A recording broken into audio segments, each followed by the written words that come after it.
Salam sejahtera, terima kasih karena bersama dengan saya di Nazilin Unity Channel. Aneh, pas kini penyokong tegar Najib, lebih daripada UMNO kata Amanah. Saudara-saudara sekalian, Parti Amanah Negara Amanah menyifatkan PAS kini menjadi penyokong tegar bekas Perdana Menteri Datuk Seri Najib Razak berbanding daripada UMNO sendiri.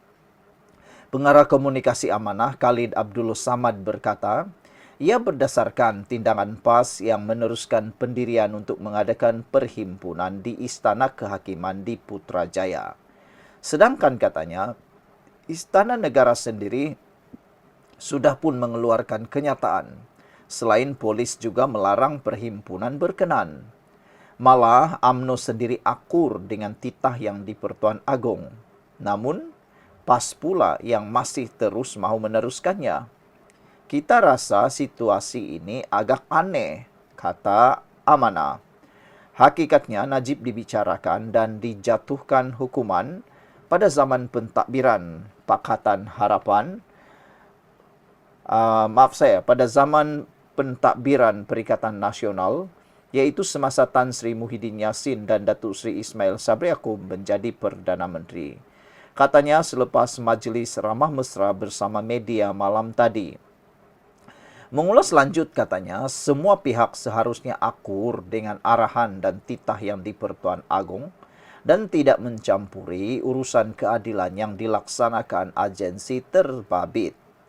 Kita tidak boleh membuat protes setiap kali, kata beliau. Kita tidak boleh membuat protes setiap kali adanya perbicaraan dan tindakan itu mencampuri institusi penghakiman. Biarkan proses itu berjalan tanpa ada tekanan daripada mana-mana pihak, katanya lagi. Jadi saudara-saudara sekalian, kita memang agak terkejut apabila PAS tetap teruskan Himpunan Solidariti Najib pada waktu Najib menerima keputusan rayuan semakan titah edendum itu. Selain itu, Sanusi juga telah sahkan hadir Himpunan Solidariti Najib itu dan beliau memang hadir.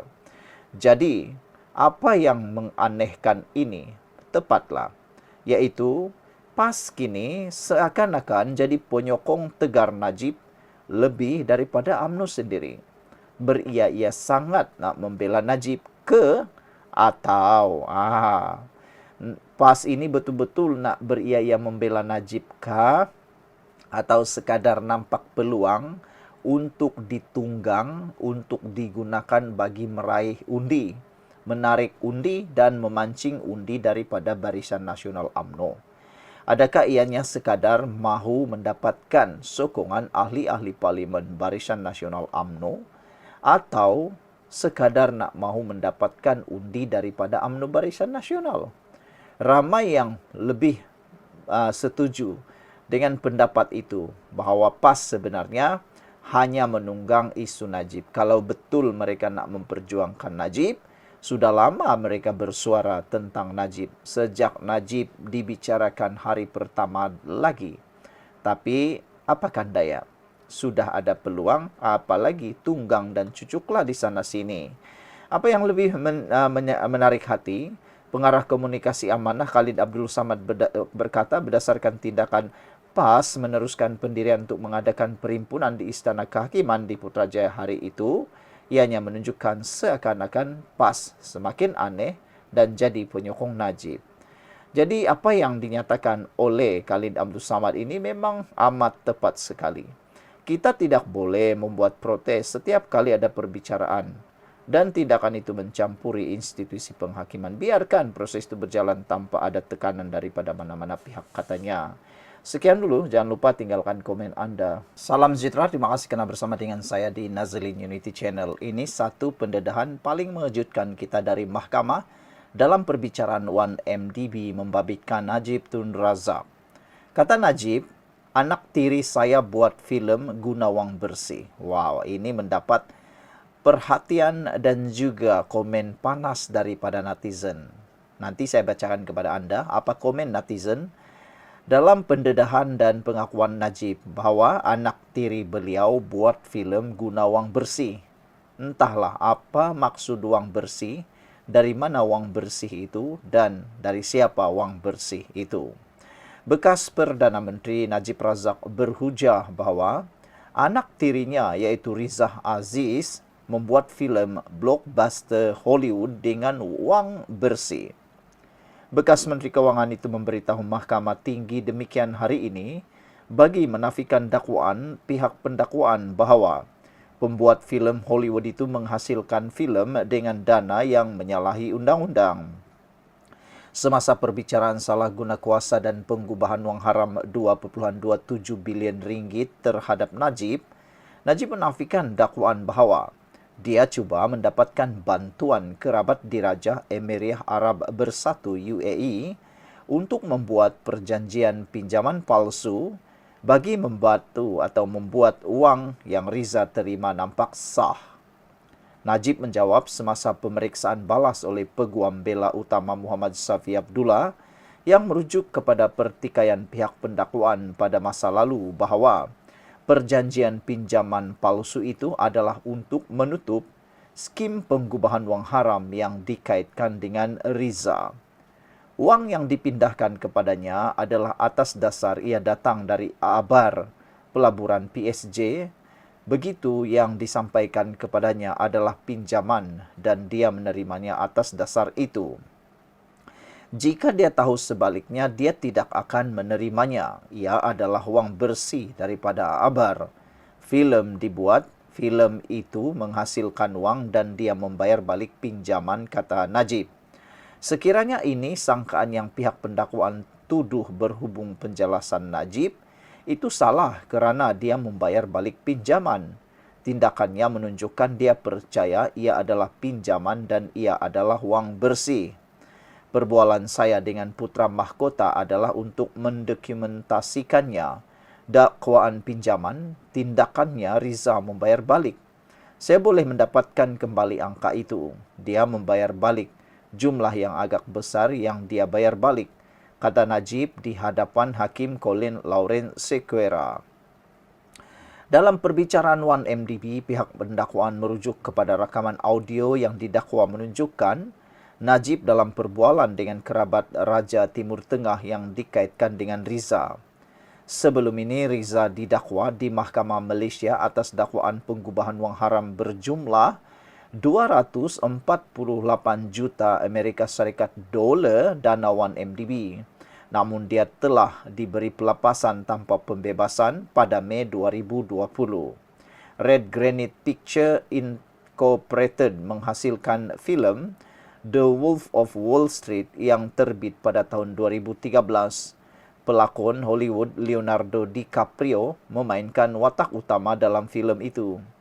Riza kini sedang melawan tindakan Mahkamah Sivil yang berasingan oleh 1MDB berhubung dakwaan yang sama. Pada 30 Oktober, Mahkamah Jenayah memerintahkan Najib membela diri atas 4 salah guna kuasa dan 21 pertuduhan pengubahan wang haram membabitkan RM2.27 bilion daripada 1MDB. Saudara-saudara sekalian, apa pula komen anda untuk isu kali ini? Sekian dulu untuk kali ini. Najib kata anak tirinya menghasilkan buat filem guna wang bersih. Kita jumpa lagi. Bye-bye. Salam sejahtera. Terima kasih kerana bersama dengan saya di Nazilin Unity Channel. Baru-baru ini, pemimpin daripada Semenanjung Malaysia, yaitu Hamzah Zainuddin, telah menimbulkan kontroversi paling panas yang pernah muncul di Sabah. Apabila beliau menggelarkan atau menggunakan perkataan palui dalam ucapan beliau. Perkara itu menjadi buah mulut paling panas di negeri Sabah, khususnya dalam politik. Tidak lama lagi pilihan raya akan dilangsungkan di Sabah. Adakah tindakan Hamzah Zainuddin menggunakan perkataan palui itu akan memakan diri Perikatan Nasional dan khususnya Bersatu di Sabah?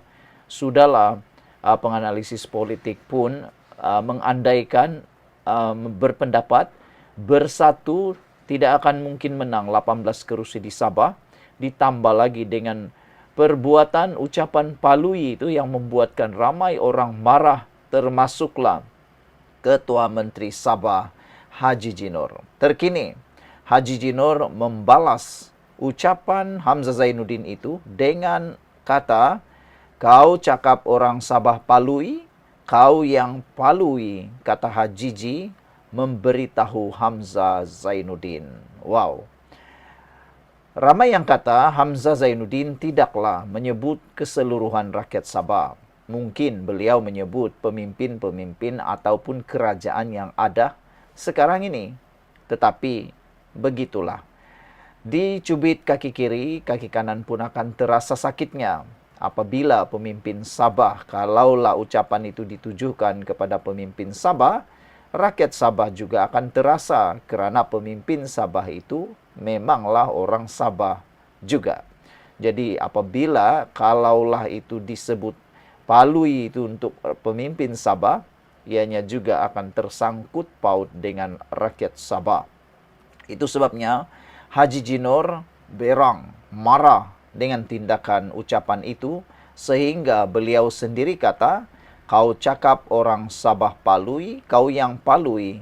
Haji Ji beritahu Hamzah Zainuddin. Apa pendapat kamu? Okey. Baik, ini laporannya dipetik daripada Sabah Info.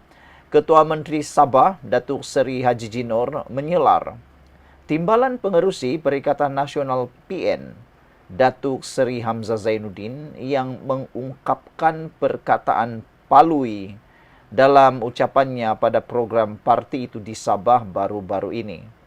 Untuk makluman rakan-rakan daripada Semenanjung Malaysia, perkataan palui itu bermaksud lebih kurang bodoh. Bodoh lah. Perkataan palui itu dalam bahasa orang Sabah ataupun bahasa tempatan dimaksudkan sebagai bodoh. Jadi perkataan itu sebenarnya tidaklah sangat sesuai. Tidaklah sesuai digunakan untuk orang-orang kenamaan.